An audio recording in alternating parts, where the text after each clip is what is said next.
आव्हाने मराठा समाजाला आणि गोरगरीब ओबीसींना सुद्धा की हे राजकारणी लोक आहेत,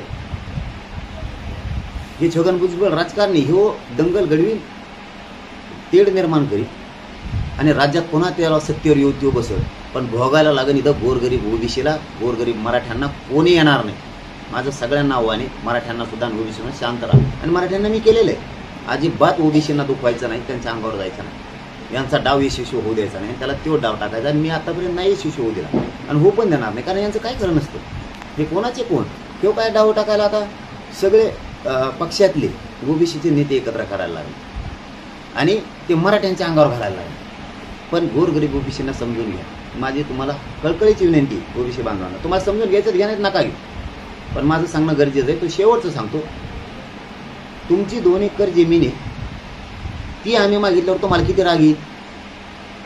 तुम्हाला आरक्षण असून तुम्ही इतकं लढताय, तर आम्हाला नसून आम्ही किती लढणार?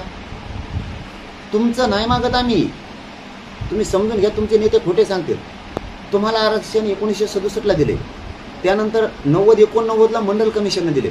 आम्ही 1884 पासून सरकारी नोंदी आहेत आमच्या, म्हणजे 150-100-150 वर्षापूर्वीच्या. तुम्ही हे समजून घ्या, तुमच्या आधीची जमीन आमची आहे. आमचा जर 7-12 असेल 5 एकरचा, तर तुम्ही कसं काय म्हणू शकता ती जमीन तुमची नाही? गोरगरीब ओबीसींना हे सांगणं माझं गरजेचं. तुम्ही नेत्याचं ऐकू नका, तुम्हाला ऐकायचं ऐका, आम्हाला काय देणं घेणं, पण सत्य पचवा, सत्य स्वीकारा. आमचे सरकारी नोंदी आहेत, हैदराबादचं गॅजेट आहे आमचं, 1884ची जनगणनेच्या नोंदी आहेत आमच्या.